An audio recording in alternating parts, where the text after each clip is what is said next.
首先，让我们来看一下今日发生的热门事件：俄罗斯否认武器试验产生的太空垃圾危及宇航员；伊朗直升机逼近美国军舰不足23米；马克龙、普京通电话缓解难民危机；布勒桥重新开放；伯纳比医院公布了纵火犯的视频；蜘蛛侠：英雄无归最新预告将于今日公开。欢迎来到 SG 新闻空间站，今天是11月16日，星期二，我是 Ashley。热点资讯一站锁定，喜欢的朋友记得点赞关注并开启小铃铛，才不会错过我们的精彩节目。首先为您播报头条新闻。俄罗斯否认武器试验产生的太空垃圾危及宇航员。美国官员周一指责俄罗斯用导弹摧毁了一颗旧卫星，他们称之为鲁莽和不负责任的袭击。他们说这些碎片可能会损坏空间站，这一评估得到了北约首席执行官的支持。周二，俄罗斯官员驳斥了有关他们在国际空间站进行武器实验，制造了1500多件太空垃圾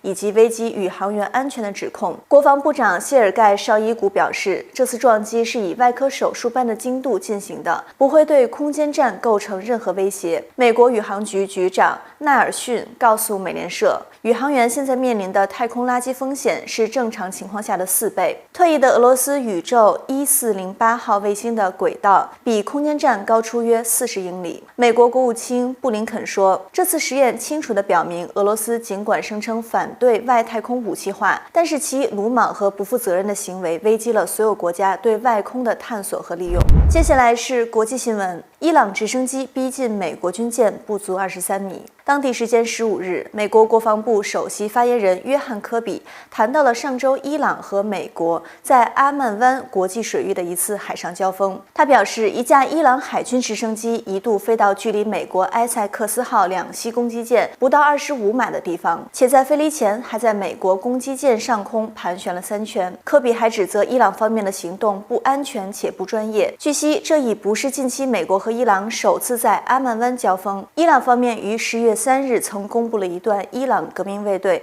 与美军舰艇在阿曼湾对峙的视频，画面中的伊朗士兵甚至用机枪瞄准美军舰。伊朗方面称，该事件发生在10月25日，美军试图劫持一艘载有伊朗石油的油轮，并试图窃取船上的石油。五角大楼同日发生回应，但辩称只是在监视。马克龙、普京通电话缓解难民危机。白俄罗斯与波兰的边境难民危机仍持续。法国总统马克龙与俄罗斯总统普京同意有需要就事件降温，但在危机的起因方面各执一词。马克龙一名顾问周一向英媒透露，马克龙为尝试解决难民危机而致电普京，进行1小时45分钟的对话。该官员指，普京向马克龙表示明白需要结束这宗利用难民尊严的事件。马克龙亦对俄罗斯增驻军队到乌克兰边境的情况表达关注，表明法国准备好捍卫乌克兰领土完整及主权。克里姆林宫则发声明指，美国在黑海领导的挑衅性演练令局势变得紧张，俄法双方均不满乌东局势恶化。而白俄罗斯国营媒体在同日指，总统卢卡与德国总理默克尔进行50分钟的电话对话，谈及难民危机与提供人道援助的方法，以及避免危机升级的措施。两人同意未来再次联络。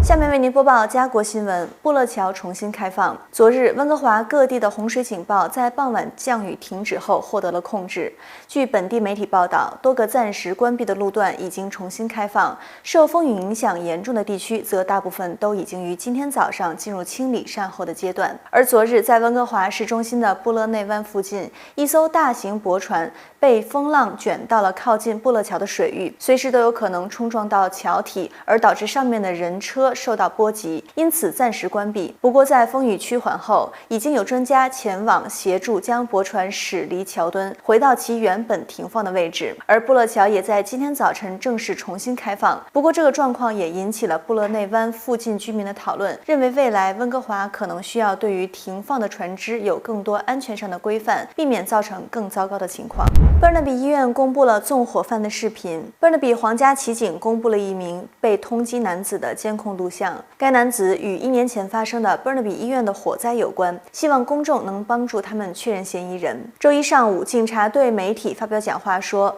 警方公布这段视频是为了从公众那里获得线索。他说，今天是 Burnaby 医院故意纵火1周年纪念日，这场大火造成数百万美元的损失，给我们的医疗系统带来不必要的额外压力。2020年11月15日晚，Burnaby 医院精神卫生服务区发生火灾，它造成了大量的烟雾，导致急诊室关闭，迫使患者和工作人员撤离大楼，导致5人死亡。去年12月，加拿大皇家骑警队公布了一幅被他们称为嫌疑犯的静止图像。皇家骑警调查员说，大火对医院的运作产生了重大而持续的影响。调查包括对火灾现场进行了7天的检查，与众多目击者面谈，法医分析，对社区进行了挨家挨户的调查，并查看了来自医院及周边地区的1500多个小时的视频监控。他说，我们已经跟踪了所有可能的线索，现在我们呼吁公众提供帮助。最后为您播报娱乐新闻：蜘蛛侠英雄无归最新预告将于今日公开。由英国演员汤姆·赫兰德主演的蜘蛛侠英雄无归是漫威从索尼手上取回蜘蛛侠的版权后所拍摄电影系列的第3集，也是漫威宇宙第4阶段